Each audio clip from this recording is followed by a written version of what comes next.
Akirekereria riboti ya gĩkĩro kĩa wagarari wa ihoto cia mũingĩ bũrũri-inĩ, mũikarĩri gĩtĩ wa komishoni ya kũrũĩra ihoto cia mũingĩ Roselyn Odede augĩte ciĩko cia andũ kũnyitwo mĩgwate na angĩ kũragwo nĩciongererekete, maabitha a borithi magĩkuruhanio ciĩko-inĩ ici. In the period between January 2022 to June 2023, the Commission recorded 22 cases of extrajudicial killings and 9 cases of enforced disappearance, allegedly caused by security agencies. Harĩ arĩa manyitĩtwo mĩgwate ihinda-inĩ rĩa mwaka ũmwe nĩ hamwe na mũhũri biacara Jaswat Rai, raia erĩ a India Mohamed Zaid na Ahmed Khan, ndereba wao Nicodemus Mwania, raia wa Sudan ya mũhuro Morris Mabior na ica ikuhĩ Osman Khalif ũrĩa warĩ MCA wa tene wa South Sea.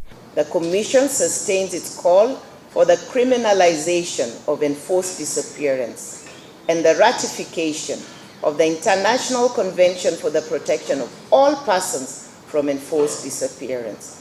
Oho, riboti ĩno yugĩte atĩ andũ 125 nĩmoragĩtwo kumana na haranio cia aici a mahiũ gĩcigo-inĩ kĩa Rift Valley kuma mweri wa gatandatũ mwaka wa 2021 rĩrĩa angĩ moragĩtwo hĩndĩ ya mĩrũrũngano ĩrĩa ĩtabanĩtio mwaka-inĩ ũyũ. The Commission, through its monitoring and investigations exercise, recorded a total of 22 fatalities.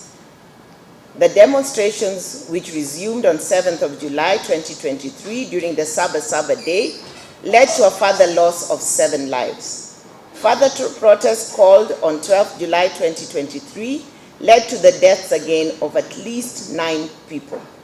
The Commission also recorded another 7 deaths before and during the 2022 electioneering period. Komishoni ĩno rĩu ĩikĩte ihoya kũrĩ thirikari na anyititemi angĩ gwĩkĩrĩra harĩ gũtigĩrĩra ihoto cia Kenya nĩ ciathingatwo. Ngĩribotera Inooro TV, njĩtagwo Abdul Hakim Gachago.